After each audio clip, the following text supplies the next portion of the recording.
I've just returned from my 5th trip to Paris and I'm here to share some things you really should know if you're planning a trip to the French capital. I'm also mixing in a couple of travel tips, so let's just get started. There are still plenty of scammers in Paris and I feel like they've gotten more aggressive, and I'm not talking about the guys who are trying to trick you into playing that little find the ball game, but more about the guys standing at the foot of Sacré-Cœur, for example. You might know this scam where they will try and put a little string on your hand for free and then demand money. When I first went to Paris, they were there too, and you could kind of just walk past them quite easily, but the other day they grabbed both me and my girlfriend and just wouldn't let go. So I was a bit surprised by how aggressive they actually were, or the guy who were attending to me actually were. I just tried telling him not to touch me and I tried to kind of wiggle myself out of his grab, and at the same time another guy was doing the exact same thing to my girlfriend, while there were probably around 10 guys standing around and just coming near us. They kept following us until my girlfriend, bless her, just slapped both of their hands away from us and they finally gave up. I honestly feel like this is such a freaking embarrassment for the city of Paris. Here we are at one of the most famous attractions in all of France, and you literally have to fight your way out of there. I'm just saying that I would cringe so hard if stuff like that happened here in my city. On a more positive note, forget everything you've heard about the rudeness of French waiters. Just start every interaction with a quick bonjour and just speak to people like they are people. Everybody knows enough English to get by these days, and chances are that you're probably eating at a place where they are pretty used to tourists. Now, if you want to experience rude service staff, you should just head over to Budapest. All the viral TikTok videos are not lying. The Palais Garnier isn't just stunning in the TikTok videos, it is hands down one of the most stunning buildings I've ever been to. So I'd definitely recommend paying the €10 to visit the National Opera House here in the city center of Paris.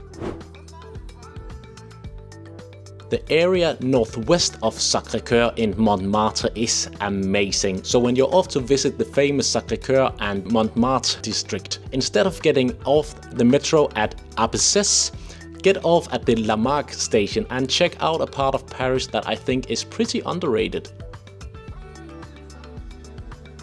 By the way, this is how Montmartre next to Sacré-Cœur looks like on a random Saturday in November. Pretty stressful, to be honest, and just imagine how it must be in the high season. So on my first trip to Paris, I stayed near the big old church and went up there before 8 in the morning, and that's actually still one of my favorite memories of Paris. So I'd highly recommend getting up early and try and beat the worst crowds when you're checking out Sacré-Cœur. Pantheon is one of the best known monuments in Paris, and I'm not trying to talk you out of visiting the Pantheon, but I was actually quite surprised by its next door neighbor, Saint-Étienne-du-Mont. I actually think that this way smaller church may be even more impressive than Pantheon, and it's literally right next door and free to enter, so make sure you head in there when you're in the area. In general, whenever you see a church in Paris, head in and have a look around. They're all extremely beautiful. The Paris metro network is excellent and the ticketing system is super easy. You just buy a single ticket for €2.10 and then you can just use that to ride as far as you want for 2 hours. They also tell you that there are 2 apps where you can buy tickets, but we couldn't get them to work, so I'm not sure if that's something to do with having a foreign credit card or something like that, but they didn't work for us, so we just had to buy tickets the old school way. The airport train is cheap and quite efficient, but to be honest, it's a bit of a disaster on the inside. The seats are set up quite weirdly and there's no room for luggage. For us Europeans who might have only just flown a couple of hours to get to Paris, that's alright because it takes only 40 minutes into the city. But if you're coming from America or Asia, I would probably recommend getting a taxi into town. We took a Bolt taxi from our hotel and out to Charles de Gaulle. That took about an hour and cost €48, where the train costs I think almost €12 per person.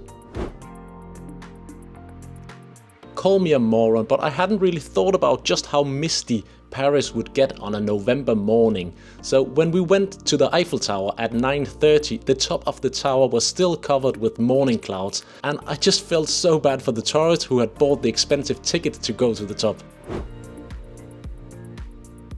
Now, I actually went to the top floor of the Eiffel Tower back in 2016 or something, so on this trip I wanted to see how the second floor compared, and I've gotta say that I think the second floor is actually superior to the top one. It's less congested by fellow tourists and not as claustrophobic as the top floor.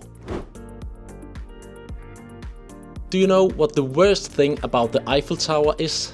That is that you can't see the Eiffel Tower from it. So I was actually super excited to check out this free rooftop terrace at Galerie Lafayette. It's nice and it's also pretty famous, so there are quite a few other people. So once again, try and get there as early in the day as possible.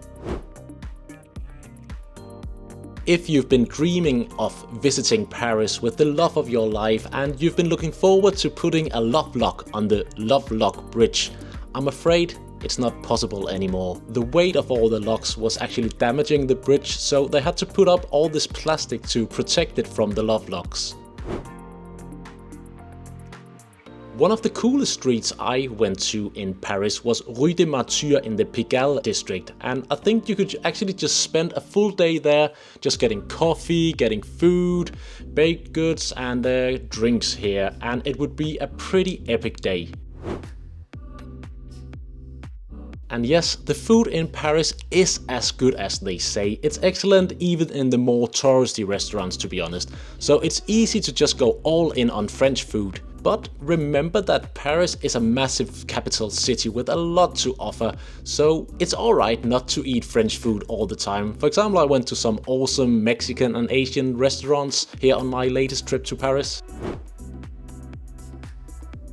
The area just north of Jardin du Luxembourg, the Luxembourg Gardens, is absolutely amazing. I hadn't been there before, but now I think it's one of the best places in Paris, to be honest. It just seemed like there was a great mix of both locals and tourists, and there were literally cool restaurants, bars and cafes on every street corner. I stayed in a hotel called Hotel Luxembourg Park on this trip, and the location of that was pretty ideal, to be honest.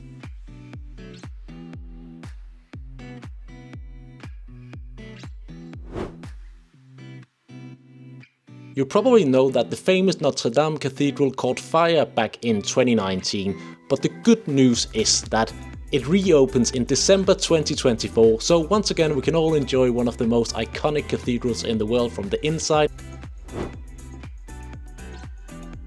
When it comes to historic attractions and things to do in general here in the French capital, I feel like there are almost too many to choose from. So my advice here is that you don't scrape yourself too thin and try and see everything Paris has to offer, especially if it's your first trip. Paris is a massive city, so getting from A to B can take a bit of time, and to be honest, what I think makes Paris one of the best places to visit in Europe is actually the fact that it's just the ideal place to just stroll about. There will always be a cute little alley with a nice cafe, or you might stumble upon a cool spot where the locals hang out. So don't fill out your Paris itinerary with too much stuff, make room for just walking around and enjoying the French capital.